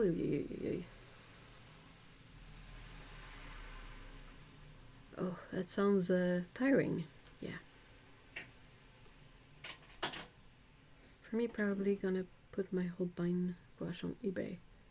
I decided after playing with gouache for a while, gouache is not for me. Fair enough. They professional. I mean, all kinds, all grades of paints. If they are nice supplies, you can somewhat easily resell them. Not get the full money back, but it's better than just having it collect dust and be a waste, you know. I've been looking at videos of the ever famous new French RPG. What is it? Maybe we'll do ooh, yes please. Everyone but Bearhead. Oh, even Emmy. Aww. So we are living in a pillow fort. Oh, I hope you all recover quickly. Dang it.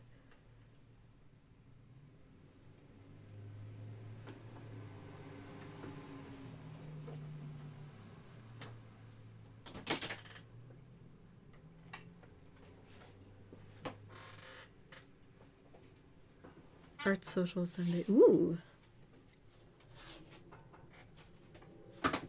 Oftentimes here it's chores Sunday, like doing the laundry, getting food. I try to pick up like every sort of thing that the mess I made during the week. I try to clear up a bit on Sundays. Clair Obscur Expedition 33. I haven't heard about it. Not that I keep up with games a lot, so yeah. Saturdays are time and a half. Woohoo! And I could take it as leisure time. So work for 4 hours this AM.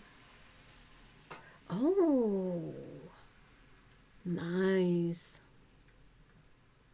Amy had to have dental work done, but she has bounced back and been an awesome nurse. Oh, she is such a sweet kitty. I cannot get over it.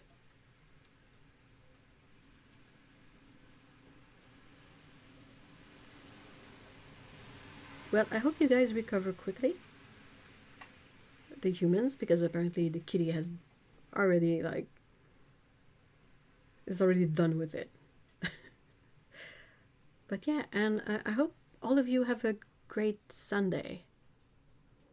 It's actually appropriate because the theme of the game is painting. Well, as a motive, not...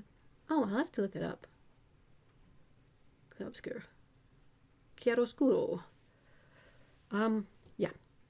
Alright. I need to stop working on this. I think it's... You know what they call it? They call it good enough. That's the stage. That's my favorite stage to get.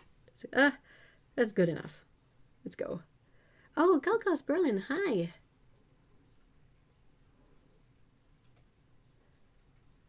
But yeah, I'm gonna be ending things here. I hope you guys have a great Sunday and a great time if you have, you know, some Saturday left.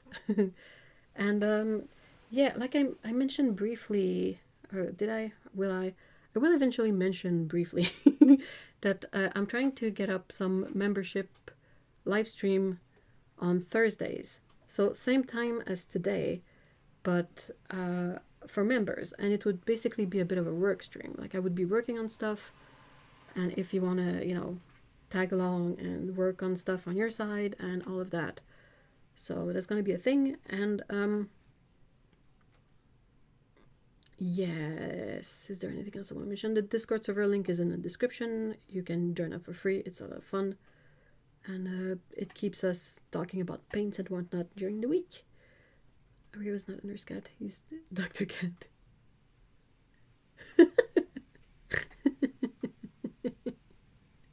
Oh, that's awesome. Well, thank you so much, everyone, for being here. I hope you have a great weekend, and see y'all in the next one. Bye-bye.